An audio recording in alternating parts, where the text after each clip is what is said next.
Was so exciting. Yep, we are on air. Hello, everyone. I'm Nilo at the North Pole. No, not at the North Pole, but close, since northern Sweden is actually not that awfully far away. Yeah, it's far away. Northern Sweden, anyway. That's my location, and this is Be Smart on Air interview, meaning that I get this amazing opportunity to talk with great people connected to learning, perhaps teaching, and education as well. Um, and technology is definitely in there as well. So today I'm really glad to have with me Jim Collison from the United States. Hey, Jim, how are you doing? Hey, Nilo. I'm doing very well. Thanks for having me on. Great to have you here, especially since this Hangouts on air streaming stuff connected to podcasting is something that you've been doing for quite a long time. You know that like the back of your hand, and I'm trying it a little bit myself. So looking forward to learning everything about this stuff, among other things. Well, everything is it's a pretty big space, so hopefully we can get a little bit of stuff learned in here as we talk about it. Everything in less than 1 hour. I'm not sure how that's going to work out, but hey, we can give it a try. Jim, your location, you are in the kind of middle of the northern part of the United States, Nebraska, right? Yeah, heart of the Midwest is what we say. If you took a map of the United States and fold it in half and then fold it in half again, if you open it up, there would be a crease, and in the center of that crease would be Omaha, Nebraska.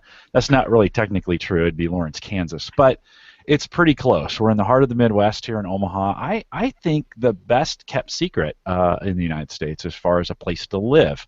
So I've lived here in Omaha for 23 years. I'm a California native, so I grew up in the Bay Area around technology, right? I grew up in San Jose. And I still love to go back. There's just a ton of people there. If you've been to the Bay Area in the last decade or so, it's just people everywhere. I prefer a little more spread out and a little more open, and so Omaha has been a great place for me. Here, I do work for Gallup here in Omaha. You know, we're a polling organization, but we do a whole bunch more than just that. So, I've worked there for 7 years. And the good news is, I've been podcasting for 5 years or so, I think, something like that. But I also podcast at work now, so I get a lot of opportunity. I've taken my hobby of podcasting. So if you want to see the tech podcasting I do, head out to theaverageguy.tv, all one word, theaverageguy.tv.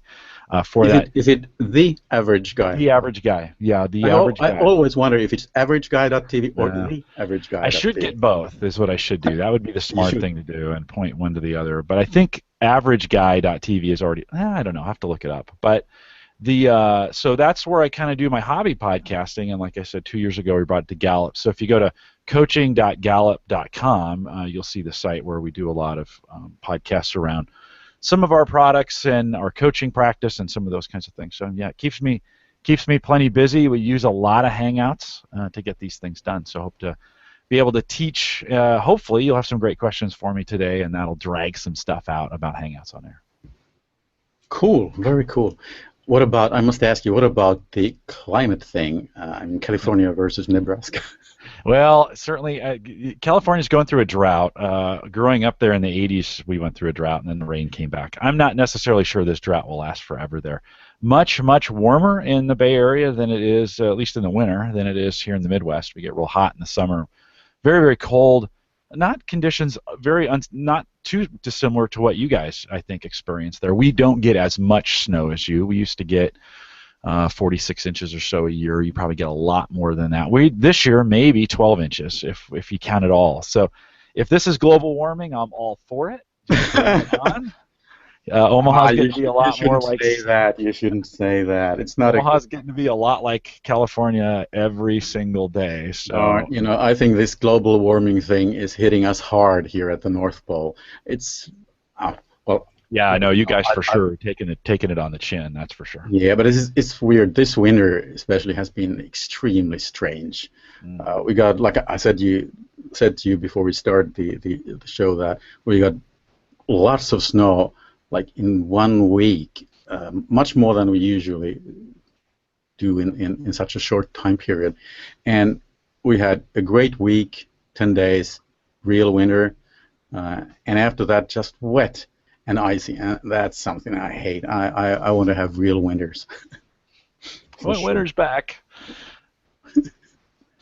By the way, talking about your location and the United States, generally speaking, so and lots of snow. So one of my two sisters lives in Michigan, UP, since way back when, and they do get tons of snow in the winter. Yeah, they do. They get that lake effects now, and Yeah, so I it's guess so. it's they get a lot up there, and so but not too bad here. We're gonna reach 83 degrees Fahrenheit today in Omaha, which is a record. It's gonna cool back down. There's some cold Arctic air that'll make its way back down here, but From us. Omaha, yeah, from you guys. It's coming from you guys. Omaha is a beautiful place to live, and I really enjoy it. It's easy to get around the United States. That's the nice thing about Omaha.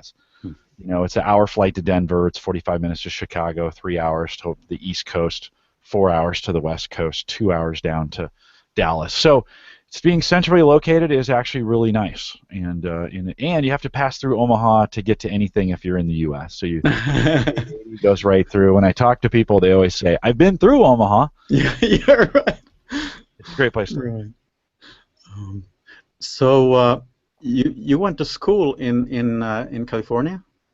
No, I joined the military right after high school, and I spent some But time what in about when you Germany. were younger, like from the Oh very yeah, high beginning? school. Yeah, absolutely. In the Bay Area, all of my K through 12 education was done in the fabulous Hmm. education system that is the California state, How, and how are your memories from that time? it was I'm a fantastic. teacher. I got to ask, Yeah, no, I'm not gonna lie. I loved high school. Had a great time in high school. Went to Lee High School there in San Jose, and just had a great time going through high school there. But I joined the military right after high school. So Oh, U.S. and you were was like in, 18 only or I was something like 18. Yeah, I turned 18 on May 26th, and I joined on June 24th. So not too far after that, and that? How come? basic and money. Oh, The yeah. U.S. government was paying for college at that point. Hmm. They still do, but I could join the military. I wasn't ready for college yet. I needed some time to bake a little bit and wasn't quite sure what I wanted to do. And so my older brother joined the military. It seemed like a good idea. So I went in and was stationed there. I did all my training on the East Coast and then was shipped out to Schweinfurt, West Germany at the time.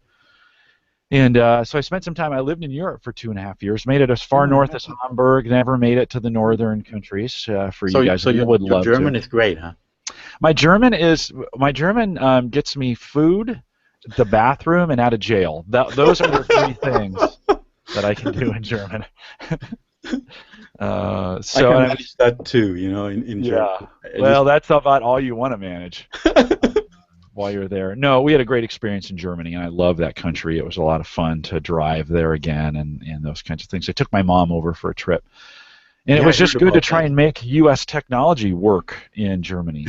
So I did some Hangouts when I was there, although we didn't have very good Wi-Fi in the place we were staying, so that didn't work very well. But took a couple phones, a lot of pictures. Hmm. Was on Google Plus a lot. Was on Twitter a lot. Did a lot of Facebook while we were there. So it was good. It was one of those opportunities that gave me some time to kind of test out all my technology to see how it worked. Very cool. You are really heavily into technology, like on a level that's way out of reach for me. Personally, talking It's about me, sickness, Alan. I'm It's a I'm sickness. like below. Talking about levels, I'm below sea level. You are out there, up there in the clouds somewhere. Um, was that something that it was like very clear and obvious for you from an early age that you'd be working somehow connected to technology and perhaps somehow education as well?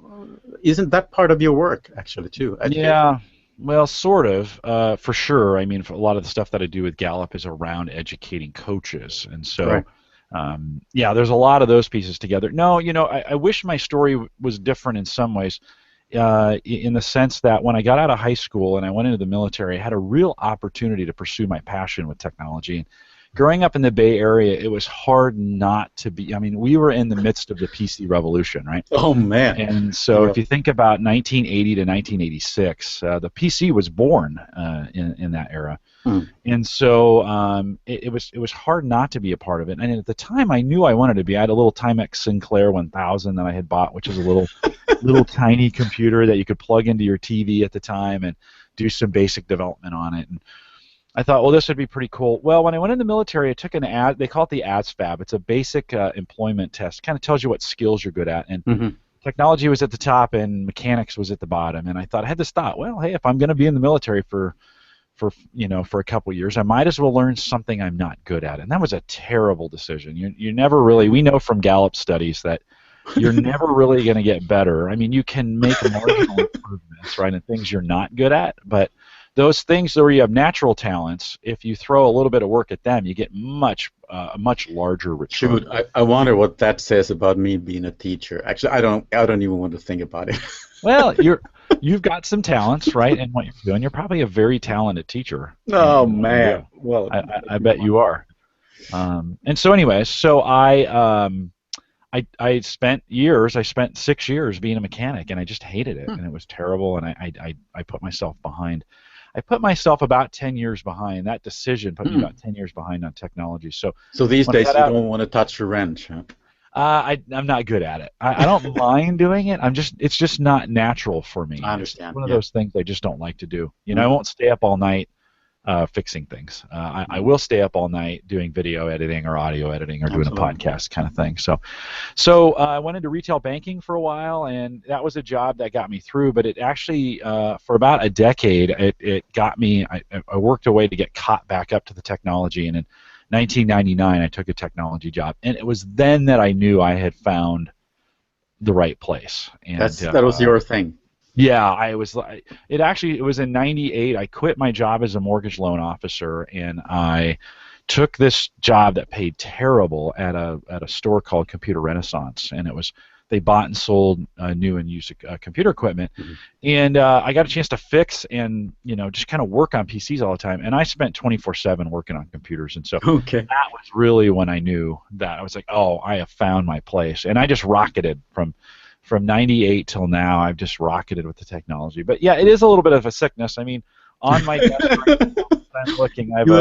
You admit it. Oh, it's a terrible sickness. I have an iPhone here. I have an Android phone over there. I have a Windows phone here. A Surface Pro 3 that sits in front of me. I have 2 computers down below. And 4 monitors across the top. Stop it, man. Stop it. It's getting way out of hand. No, it's a sickness. I'm just going to admit it. So that's the story. That's the story that gets me to here, which is that I manage for Gallup. I manage technology resources, but I also have built. So you'll appreciate this. I have built with another partner of mine, Jody Kennedy. We have put together a high school and college internship program. So a lot of companies here in the U.S. do college internships. We actually offer a high school internship program as well for software developers, and that we're in our second year of doing that. Who is we? Myself and I have a partner at Gallup. Her name's Jody Kennedy. She helped me put that together. It was the 2 of us that partnered together to make that work. So it's through Gallup. Yeah, through Gallup. Very cool. Yeah, no, the students come on 6 Saturdays in the fall, so all of October and a part of November, and then we give them a winter project to work on. It might be a website, it might be an application, something along those lines, something for them. And it's their idea, and then they come back for 6 more weeks in the spring, and they compete for. We have 10 positions open for them for the summer, and actually I'm making selections this week for those 10 that just came out of the program. So we've got to have to make those phone calls that say you made it or you didn't make it, which is pretty tough. Yeah. But they get to come and learn some stuff. They don't have to have any technology background. It gives us an opportunity to give some kids who may not have thought of software development as a potential role for the future. Gives us a chance to get them exposed to it. Really neat stuff. Yeah. So that's kind of what I do.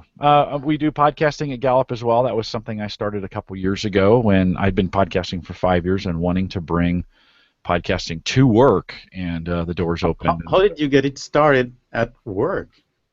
Yeah, it's a great question. So a lot of talking, a lot of positioning, but we had started a new division or new way of doing our strengths code. So it's a long story, and I won't bore you with it. But we were starting a new way of doing it, and I met with our channel manager and said, hey, I've got this really cool thing that would pair nicely with what you're doing for the work that we're doing, and it's called podcasting. Have you heard of it? And he said, I think so. And I said, let me send you a couple of the podcasts that I've done around technology. And so he took that, and that was February, 3 years ago now. And he took that, and then actually 2 years ago now, he took that, and he got some things going behind the scenes.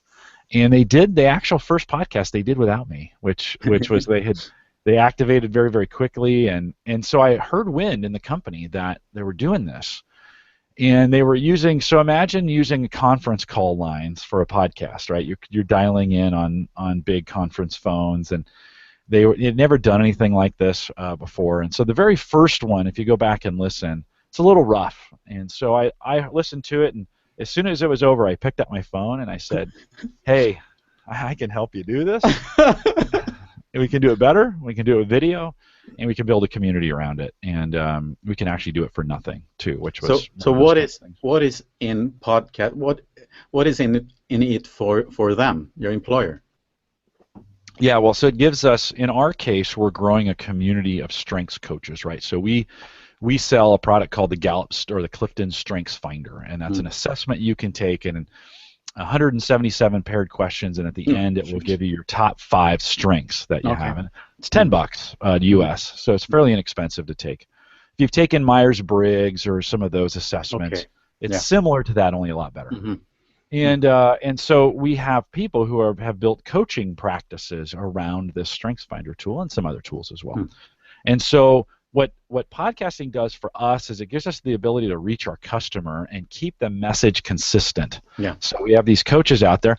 Not only do we have coaches, but we have over 11 million people who've taken the Strengths Finder. And so we have a show that we do that highlights each one. In the Strengths Finder, you get 5 of 34 themes that we believe. Themes are like activator and maximizer and learner and intellection and strategic, right? Those are themes that you have. And the higher up they are, the more intensity they have, the better you are at them. And so we created a show around that as well, where we take each theme and we dig into it for 45 minutes. Okay. And so it allows us to touch base with our customer. Right? We are talking podcasting already, full power here. Why don't you briefly explain that just might be quite a few people, including actually me, who are not like 110% sure about this podcasting thing. What is podcasting for you? Yeah, I have a pretty liberal definition of podcasting, and in the podcasting groups that I hang out with who are podcasters that do podcasting, about podcasting, in that group, some of them hold a strict definition. I'm very liberal. I think podcasting is any form of media, both video or audio, that can be delivered in a live or time-shifted capacity. That allows people to view it in real time, right, or to download it to their phone or device of choice and listen to it. So I'm very liberal about that. I think you're going to create this video, and it's going to go live. It's live on YouTube right now, and then when you're done, it's going to be available as a YouTube video. So are we podcasting now? We are podcasting. Absolutely, no kidding. We are podcasting. Yes, we are absolutely podcasting. And according to my definition, right now we are absolutely podcasting. All right, live podcasting, huh? It's a live podcast, yeah. At Gallup, we've actually changed it. Podcast was a term, and I think it still is a term that doesn't resonate very well with people because of the term pod. And I don't, that was from the iPod day. Today, we call it at Gallup webcasting, and that's just kind of the term that resonated with everyone. And I was surprised. For the first 6 months, I called it podcasting, and people were like, they'd get that funny head turning, like, what are you talking about? As soon as we started using webcasting, it locked in. And so everybody now knows. I say when we're going to do a webcast, oh yeah, they know exactly what I'm talking about. So Webcasting like Leo Laporte style, huh? yeah, although he calls his netcasts, Oh yeah, right. He says yeah, netcast. That's yeah, right. he's a netcaster. Mm. But we kind of just finalized on webcast. We think it's just a better word. So I still call it, when I'm not at Gallup, I call them podcasts. When we're at Gallup, we call them webcast. I don't think it matters, and I don't think people listening to them even care. Nah, why would It's they? like, how do I get this, right? How do I get this goodness when they find out that this stuff is so good? Mm. They're like, how do I consume it, right? And that's what's Yeah, important, is that you yeah, provide it in a bunch of different ways. yeah. Talking about live stuff, I have a confession to make, Jim. I have stolen your tagline. Which one? This is Go scary now. Which live one? or go home. Oh, I like it. Yes, go Yeah, live or go but home. Yeah. just to make sure that you don't get mad at me, I always give you credit. Well, I appreciate that. You don't have to. I don't know where you stole it from. No, I just made it up. The original saying is "go big or go home," Mm. and so we were talking. I'm trying to remember where we. I think it was on a podcasters roundtable or something. Which is a really And cool show, by the way, Podcasters Roundtable, run by Ray Ortega. Ray Ortega and friends. Yep, Ray and Daniel J. Lewis Mm. and Dave Jackson are kind of the three Like amigos a behind. bunch of pros. Yeah, they do. They all have podcasts about podcasting, Mm. and we were Man, talking about going there are live. tons of podcasts about podcasting. Isn't there anything else to speak about? Oh, well, there's tons of other. I mean, if you think, just go into iTunes and take a Yeah. look at the podcasting directory. There are more podcasts now about entrepreneurialism and about Mm. being successful in your business. Mm. Podcasts. I mean, here you have a podcast about Google Hangouts, right? And that's kind of a form of it as well. So and around education. So yeah, there's But tons of different podcasts. in a way, I still feel I'm not a podcaster. No, This you thing are. can't. You You can't are. even find this thing on iTunes. Oh, that's too bad. You Yeah. gotta you gotta get that. You gotta get it out there. I think it would. Should I? Yeah, I think so. You're missing an audience for sure. Yeah, yeah, I Yeah. know. I've been doing this just because I find it's like a ton of fun, Yeah. basically. But Yeah. I guess I should. Yeah, I've been trying my hand on. Well, I don't know if you can even call it producing a podcast like school collaboration thing this winter, once a month, and that thing is on the iTunes catalog through Libsyn. Um, I'm using Libsyn for that. Yep. Yep. So I wonder, perhaps I should do the same thing with this. Yeah. I see the technology's super simple, right? Download the Mm. MP4 and strip the audio out of it, Yeah, and just put that up in its audio in an audio only format. yeah. Gives you a chance to edit it a little bit tighter as well. But when we started the Gallup podcast, I was YouTube only to get Mm. started, and similar to you in this case. Now I knew I YouTube was going to only. go to Hangouts on air. Hangouts on air, and Okay. then we would push those to a YouTube channel. Okay. And we needed some things in place internally for me to be able to post the audio files, and we just never. I kept running up against roadblocks, and so for the first 6 months we were YouTube only, and I kept having coaches ask me, "Hey, when are you going to make this available for audio download? It's coming, it's coming, it's coming." Yeah. Where most podcasters start, or the traditional way of podcasting started the other way, which is you start Mhm. audio only first, and you Mhm. work your way into video. And so we went backwards with Gallup, and it works Mhm. just fine. We have an audio only feed now that we do Yeah. through Spreaker, Mm. and that works great. It's interesting. This, like I listen to quite a few podcasts. It's tons of fun, and most of the stuff tons of fun and interesting, and I learn a lot, really. Most of the stuff is in English, some of it in Swedish, other languages. I do speak, obviously, Finnish, because it happens to be my mother tongue. I don't subscribe to any podcast in Finnish. That's something I must do something about. I believe. Nothing in German either. That's they're my languages, just normal languages. But I just couldn't imagine sitting here by myself with a microphone. You know, I'm not. I love listening to all that stuff. There's so much great content really available, and that's just really amazing. Like what you were saying earlier, but I just couldn't be doing that on my own, alone. But this kind of a thing where you get the live component and kind of the canned part on top of that, I think it's just ideal somehow. Yeah, no, I'm with you. I can't solo podcast. In fact, I've tried on occasions to just do a 10-minute, maybe an introduction. Maybe I did an interview in the field, or maybe I was, we were somewhere else, and so we didn't record an intro. And I need to sit down at the computer just to do an intro with just me, not live.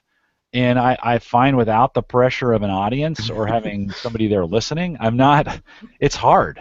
Yeah. And so I'm with you. That's that go live or, go live or go home statement. It's born out of that. I can't do it not live. Me neither. I can't even imagine sitting down and doing a recording, even with you and me, that wasn't live, right? Yeah. You're kind of like, why would you do it? It's a weird thing somehow. Actually, to me, it doesn't matter if anyone is watching, actually. But the fact that anyone could be anyone, that's not true. Most of the people on this earth don't even have internet access. But anyway, there could be people from all over the world watching, and that is somehow the main thing here. There could be someone in Australia or wherever watching this stuff, and that's what makes it kind of somehow exciting. And you never know what happens when you're live. I mean, some students or teachers could just come right in here and whatever, everything might crash and burn. That's somehow, I just love that part of it somehow. Weird, huh? Well, I think it builds a little tension, and that is good tension, right? I think it's you get too relaxed, or we were talking about pilots. There's two kinds of pilots: old pilots and bold pilots, right? You mentioned that earlier. And I think with podcasting, that the tension keeps you from getting too bold in it, and I think it's a good thing. It keeps you tight, it keeps you succinct, and so I like the live because it just adds an element of accountability that doesn't exist otherwise. So I'm an all live all the time. That's the only way I do things. Now that doesn't mean I don't edit. So I spend time. I mentioned I use both Audacity on the audio side. I use Audacity as my primary editor just because I'm good at it. I've used it a lot. Audacity being an audio editing piece of software that you can download for free. It's an open source piece of software that's available that you can use. So I drop the video into it and strip the audio out, and then I edit the audio. I do the same thing. Yep. And however, I would love that thing, that whole operation being automatic somehow. Yeah, well, it still needs to, there's some things you can do that will help, right? I mean, certainly there are noise reduction filters that will help take out hiss if it's in there. There's reduction, heavens. I don't even have time for any post stuff. Jeez, no way. Yeah, it's just in and out and grab it and there it goes. Yeah, and that's okay too, right? I mean, that's okay. It depends on your listeners, right? As far as what they'll put up with. Especially if there are none. Yeah. Yeah. Yeah, so it just depends on what your listeners will put up with. I probably do maybe 15 minutes worth of editing to my audio. Okay. I take a few things. So do you not mean a lot. 15 minutes worth of editing, say, for 1 hour of content or something? Correct. Yeah. I don't take ums out. I don't worry about any of those kinds of things. Nah. I might look for long gaps. If we had a problem in the podcast, I might take that out. Sure. Some of those kinds of things. It doesn't make sense if people should be staring at some kind of whatever. Or listening. I don't want to waste their time. Listen to nothing for 5 minutes. That doesn't make sense. Yeah, or us goofing around, or us trying to figure stuff out, that kind of thing. So, I mean, basically in an audio edit, I cut the front and the back off, the stuff that makes sense. I'll add a little music to it. I might truncate the silence, although I do less of that anymore either. If there is a hiss, I'll take the hiss out, or I'll take some background noise out. Sometimes Skype will introduce, when we do Skype interviews, Skype will introduce a little bit of hiss to the background, and that's super easy to take out with the noise filter. So maybe 15 minutes of that, and then push it up to, and I actually use Audition to render it to an MP3. So I leave it in a WAV file, or AIF in my case, in the Apple lossless format. And then I convert that through Audition to MP3. You could use iTunes to do it. That would work as well. And then I get my final product. Yeah, I must ask you, how many hours are you on air, say, in a week? You have lots of stuff. I mean, this podcasting network you have, it's like a big thing. Yeah, I spent too many hours. I promised earlier to ask this question. How on earth, how have you found the way to have more than 24 hours in your day? I mean, you work full-time, or am I mistaken? I do work full-time. You work a little more than full-time. You have podcasts all the time. I do. You do long-distance running. You are a family man. I mean, how do you cope with that? Yeah, I just don't sleep. That's okay. Easy enough. Okay, next thing. Let's move on. I don't ever sleep. Sleeping is overrated, huh? Well, yeah, you can sleep when you die. Yeah, quite a long sleep. No, 6 hours is about what I get a night. I couldn't cope with that either. I need 7 at least. I try to be very, very, very efficient with all the things that I do, and even that doesn't always work. But you're right. I mean, I am on. So in a typical week, I will do. Let's just take like this week, and we'll make it kind of a typical week. So like this request of mine, you just say, okay, let's do it. Yeah. Just like that. Yeah. This is easy. You jump on for an hour. Knock this stuff out. This stuff is easy because you're going to do all the hard work, basically, right? So hard work. Yeah, well, I mean, in your case, it's your podcast, so you'll edit it or do whatever you want to do to it. So don't worry about that. Sounds weird. My podcast. Yeah. There you go. You have your very own podcast, Nilo. Okay. So tonight I will do a podcast in Sydney, and I do that 3 Monday nights a month. So this evening after work, I'll just stay at work and go into the studio and get a podcast done on Monday nights. Tuesdays are generally my open night. That's when I try to do family stuff, and most of the kids' events are scheduled Tuesday night. So I leave Tuesday night open. On any given Wednesday, I could be on Home Server Show or Surface Geeks. Those are 2 podcasts that are part of the network that I'm a part of. I don't do them every week, so maybe it's probably 1 or 2 times a month. So that makes that real manageable, right? It's not every single week, so I get some nights off for that. Thursday nights, I do my own podcast. That's Home Gadget Geeks. That's the one that we really neat podcast. That's the main one that I kind of do. It's the fun one. Fridays I don't do any podcasting on Fridays. Saturday mornings, 9:30 Central, out with Dave Jackson for Ask the Podcast Coach.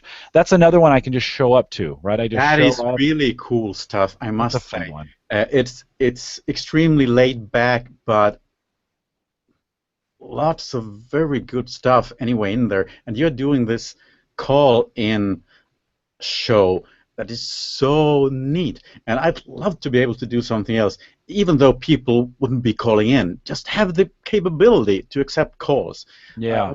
I guess there isn't a very easy way. I don't know. We can talk about that a bit later if we have. Yeah, there isn't. That's a challenge. That's a little bit. That's the next level up to take some of these call-ins. Heck, I can just have my cell phone and turn on the speaker. You could do it that way. That's the way to do it. It's quick and dirty. That's what the technologies for that are still not mature. They're going to get there. I think another 5 years from now, it'll be a lot easier to do it that way. And then every other Monday night or so, I do another podcast called Cyber Frontiers. And again, a couple college students from the University of Maryland, and that we talk about cybersecurity. Again, I don't have to prep for any of that. So besides those, on my own network, we do a couple podcasts a week for the Gallup network as well. So every other Thursday and Friday. So some of those are part of my job. Some of those are not. Some I squeeze in time to time. I just love what I do, so I never find it to be too much in that sense. Does it ever occur that you're better half says that, hey, you are always glued to that darn mic. Just, cut it off. She's kind of come to accept it after Okay, the last okay. couple of years. She actually supports me on it very, very well. So she, Great. she'll ask me, "Hey, what's the week look like?" And Hmm. when Hmm. are you podcasting? She doesn't treat it like it, or she treats it like it's a job for me, and so she gives it the respect that it would. It's just part of what I do, and It she is knows part it of what you makes do, me yeah. happy, and I really Mm. enjoy doing it. It makes me a happier person, and Mm. so she's content to work. She kind of works around it, and she knows I can cancel. Like we have a really important event coming up this Thursday, and I just cancel my podcast. Right? It's just what you Yeah, do. You just like, yeah, I'm not going to do one, right, and that's the beauty of it, is you can make right. those kind of decisions. Hmm. I've heard that listening to you pro podcasters, like Podcasters Roundtable, and you guys in your call-in show, sometimes mentioning the fact that the when you get kids, that's when people quit Yeah. podcasting somehow in strange ways. Yes. Yes. Young But children. you have Dave a bunch of Jackson. kids, huh? Well, Dave Jackson would say young children are the death of podcasts. And they are. My children, I have five, so we have a lot, but it's 26 to 16, and they're old at this point. They're Mhm. older, and so they don't demand a lot of my attention, and so it's not like there was no way. I was just talking to my wife about this the other day. She is like, there is no way you could do what you do if this was 10 years ago. It just would not work. And so I'm in that sweet spot, and not everybody can be that way. No. One of the things I do find interesting is I find a lot of young guys and gals, but mostly guys, who who are in that parenting spot where their kids are 0 to 10, and that's really when they need you the most and they're the most Hmm. demanding. That's when they try to start podcasts, and I say, you're crazy. Stop. You don't need another thing to do. Focus on you need to focus on your family at that Yeah, point. right. And so I've watched many a guy start podcasts, and they get 8 or 9 in, or 10 or whatever, and then they just disappear. Mhm. And it's hard. To Mhm. do a weekly podcast, or even every other week, is really hard to do. I mean, I couldn't Mhm. do my Gallup podcast if I didn't have a great team behind me. No. This afternoon, 3 o'clock, we have every Monday at 3 o'clock, we have a webcast production meeting, and I get the key members together, and we talk about what's coming up this week and what's up in the future and who needs to be ready for what and where we're posting. I have a whole team that helps me with this, right? So Mhm. couldn't do it at work if I was doing it all by Mm. myself.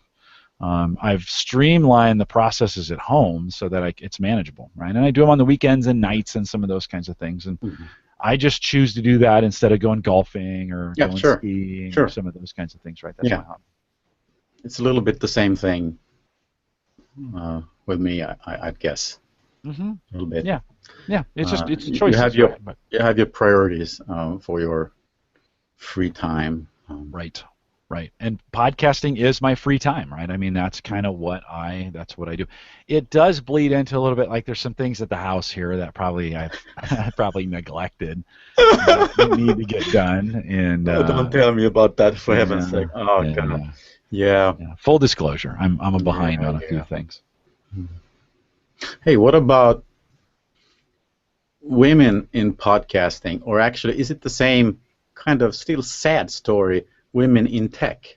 They are awfully few, way too few, I guess. Yeah, not enough, and it's a guy's game at the moment, and I don't know if that's necessarily. I know it's not a good thing. It's better. I think the percentages are better than they are especially in the United States with tech overall.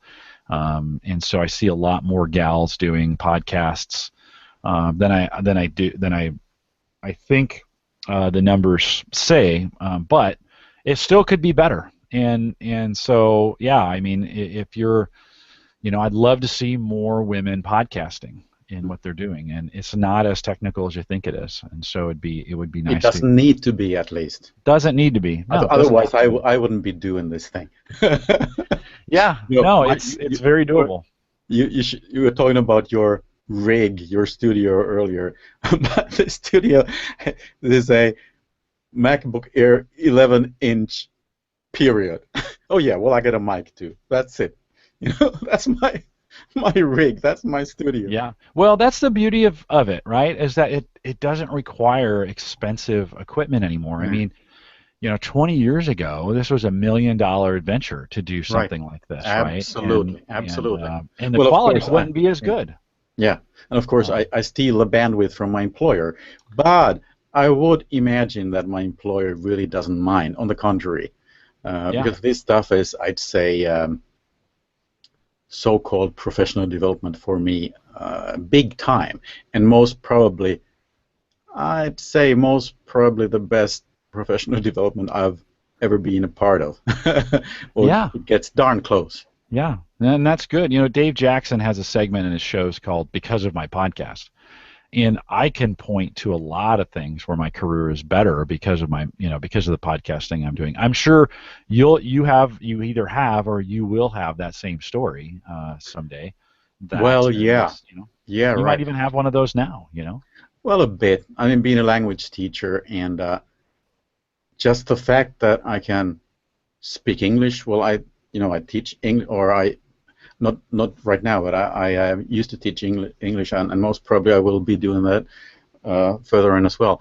And the strange thing is that really, I think often many language teachers use their language skills way too rarely.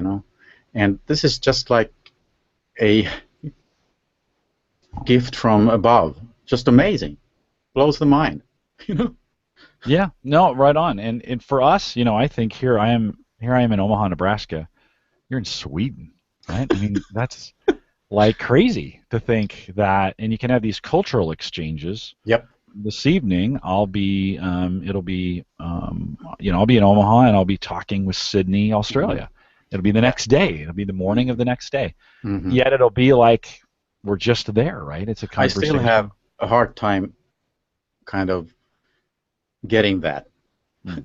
since it really doesn't matter. I mean, you could be, what do I know? You could be in Africa or Sydney yourself or wherever. It's somehow strange.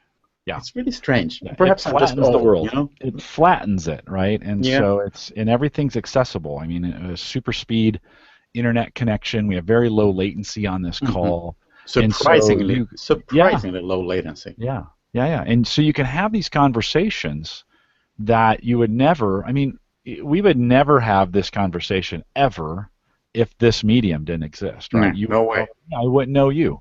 No And way. so it's allowed for me, some of my best friends are now in completely other cities or countries, Yeah. and I talk to them all the time. Hmm. You know, And it's weird when you, like, when we first started talking, I've heard you quite a bit, and I've seen you as well. And it's like, it doesn't feel like like I'm meeting you the first time. It's kind of strange. That's the one of the strengths of the live stuff you're doing, I guess. yeah, yeah, no, right on. I always felt it was weird when I first started podcasting, and I would meet podcasters who I was listening to. I always felt odd because I could talk back. You get so used to just listening Yeah. and hearing, and you're right, so much about them because you've heard their stories, about their kids. I'm very transparent online, right? Hmm. I'm probably too I've noticed. transparent. But that's the kind of life I like to live, and so it's just so things about me that you shouldn't, but you do because I talk about them. Right. But it makes that connection so much faster when you Hmm. go to Hmm. do it. So yeah, it's an amazing tool. And in the education realm, Google has a whole education division now that's kind of Hmm. dedicated to Hmm. classrooms Indeed. and connected classrooms. And so there's some great things that classrooms can do Yep. together to make these Well, connections. they have this service um, for schools called Classroom, among other things, which is really, really cool, by the way. Um, that's a way to get a really nice workflow with the student work, turning in the stuff, and working together with the students while they're at it. It's pretty amazing. And of course, using Hangouts on Air in education, it's just, I think it's going to be huge. I think if they don't don't just discontinue the service. No, I don't think so. I don't think so. There I are know things there's a lot happening of right fear now. around those things. There's exciting things happening there, Hmm. and they've put a ton of effort into it. And it's not really software, right? It's for the most part, it's a service, and Right. so be interesting to see where that goes. Yeah. I think we have to speak a little bit more about the well, before we get into the workflow. We've been touching that just a little bit already, but I'd like to go through your workflow with with this live thing to canned stuff, but like in detail. But I think we have time for that. But before that, how was it actually? You talked about when you got into podcasting some years ago. How long time ago About was it? 5 years ago 5 years ago. is when How I did that started happen? How podcasting. did that happen? Yeah, I started, it all started around, there's some software, because I'm a big PC guy, there was some Mm. software, and I forget the You name you of are it. a Microsoft MVP. That's like Yeah, most valuable player or a something. partner, most valuable partner is what they call that, or professional. No, I think it is Mhm. most valuable. I can't Professional, I remember. think it is. Yep. It's basically a way for Microsoft to keep tabs on me. It's really what that is. They make me sign an NDA, and then I can't say Oh, things, and oh, oh, so that's, yeah, it's maybe not as cracked up, all it's cracked up to be, but. That being said, to answer your original question, there was some software that came out, and I forget what it was called now, but it was a podcast. It was an early podcast aggregator, and there was a show on there called Cranky Geeks that John C. Dvorak did, and it's long gone now. But I started watching that, and I was like, "This is really cool." Mm-hmm. And so I don't know, 4, 5, 6, 7 weeks into it, and I thought, I wonder if there's Isn't he still other. doing his cranky geek stuff or No, I something think similar? Cranky Geeks is gone. I Okay. think that's gone. Well, Yeah, he's that was cranky anyway. him and Patrick Norton and Robert Heron and those guys out of Tech TV. They Oh yeah. all All came right. out of Tech TV with Mm-hmm. Leo and started Yeah. doing Right. various things. Um, and so I was, at the time, I was trying to build a home server for myself. That just one of those kind of projects that I was working on. I went and said, wonder if there's any home server shows out there. So I started searching, and I found the Home Server Show, which is Mm-hmm. done by a buddy of mine now, Dave McCabe. And so I listened to, I was actually going on vacation, and he had 10 episodes out already, and so I downloaded them all onto my iPod, and I listened to them on the way back from my trip to from Colorado. We were driving back, and on the way back, I remember thinking, I could do this. I could this I could do. Mm-hmm. And so I sent him an email and said this was probably like July, August. I sent him an email and said, "Hey, Dave, love to be a part of your, love to help you. If you ever want any help, let me know. And, tell me what I need to do." I didn't have any equipment for it at the time, but tell me what I need to do. He contacted me back and said, I was a month or so later, said, "Jim, I've got kind of a plan that I'm following. If it ever changes, I'll let you know." I thought, well, that means no, right? So I didn't. It sounded like no. It sounded like no. Well, in February of the next year, he sent me a email and said, "Hey, I'd love to have you on as a guest. Would you be willing to come on?" I'm like, "Yes." And so he was trying out a couple of us as guests, and ended up staying on the show as a full-time, and I'm still on it. We're at show 245 or something like that, and so that got me going, and so I started working with Home Server Show, and then I said I want to start my own, and so I did that, and then it just I actually started in my own. I must say, you guys, bunch. you and what is it, David Jackson? Is that his name? Dave Jackson is Dave the Jackson. podcast You coach. really Dave have McCabe. you really have a nice chemistry in the show. That the call-in show. That's what I've been listening to. Really, really nice.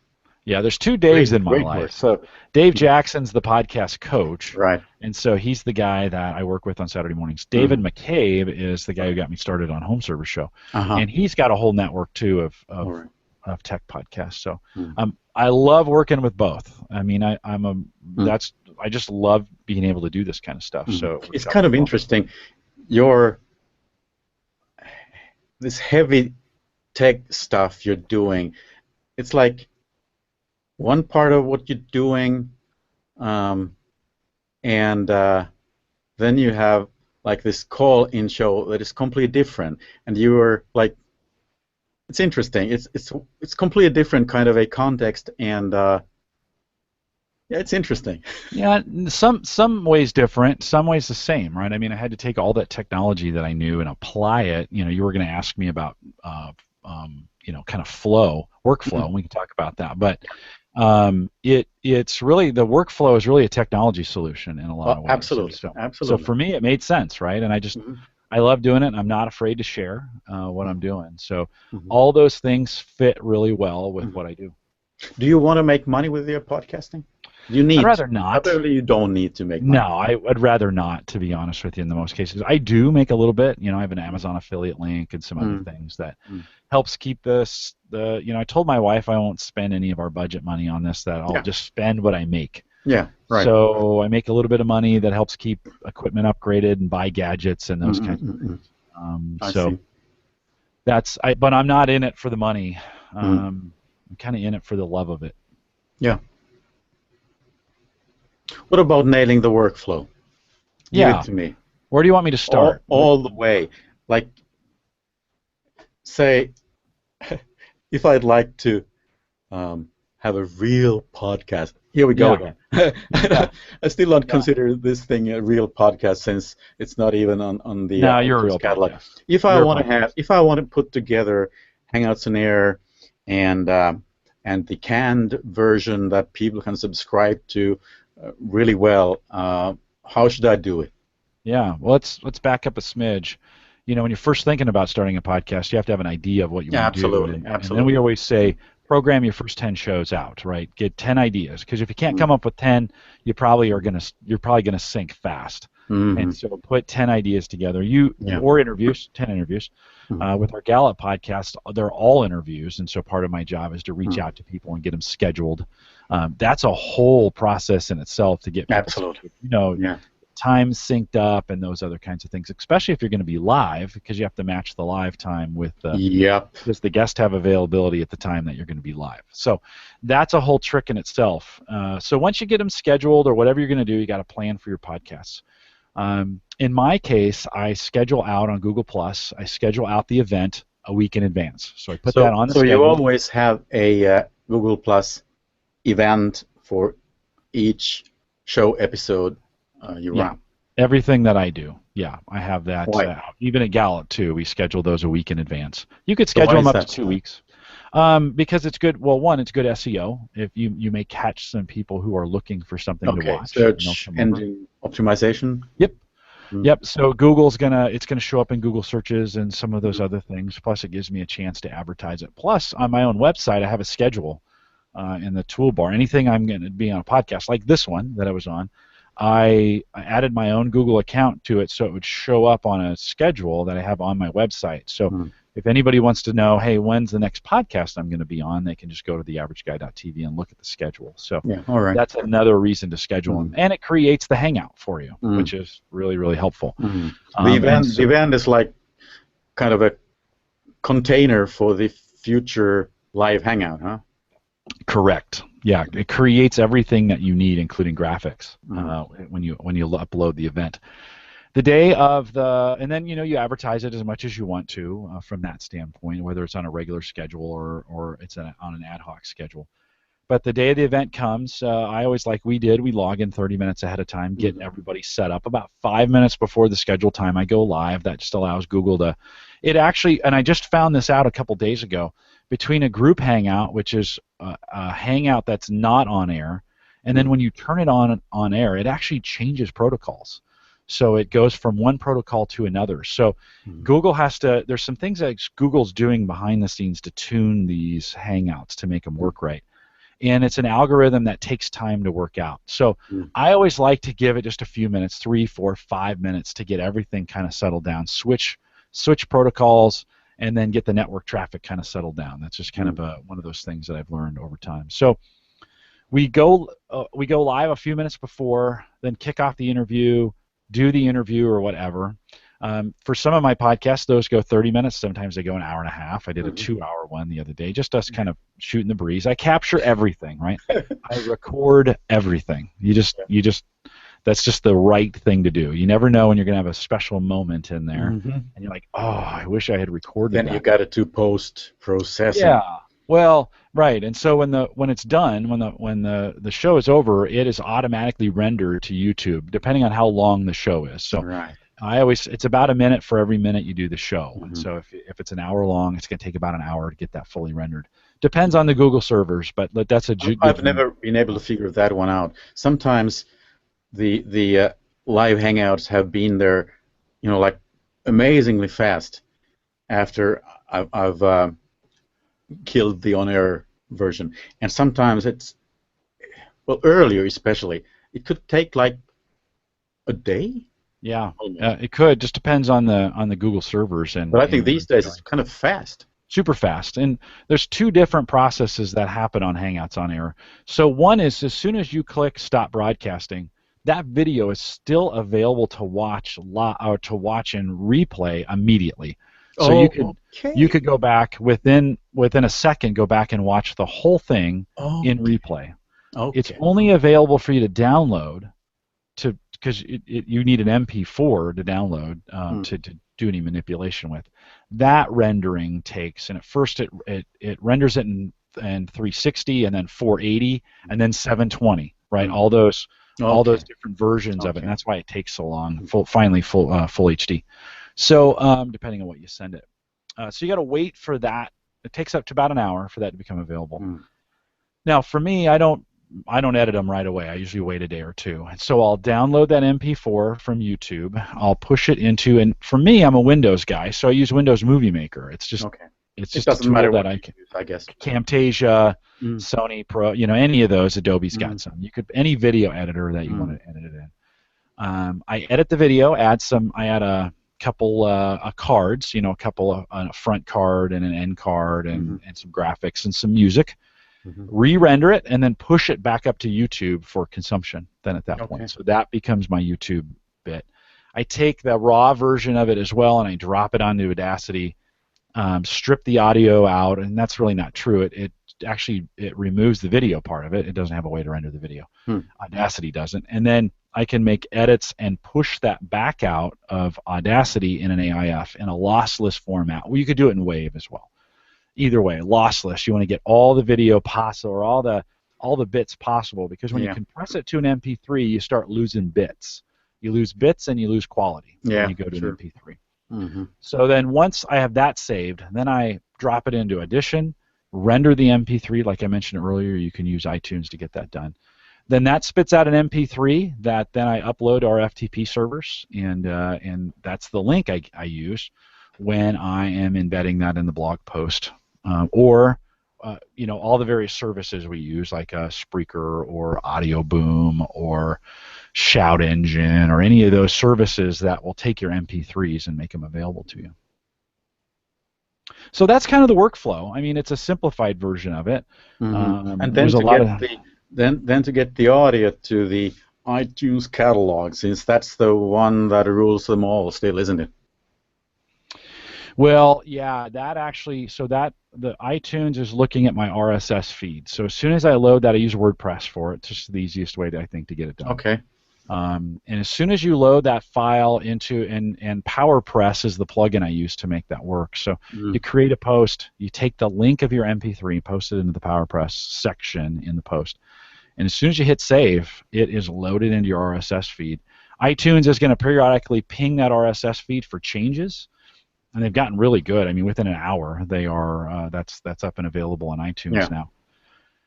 And so, yeah, although iTunes is getting less as the other ones start to come up. So it used to be other iTunes ones? was the only way. Well, I think of in my case, I think of folks listening to it on Spreaker, or watching it on YouTube, or making it available through podcatchers on straight RSS. That's probably number 2.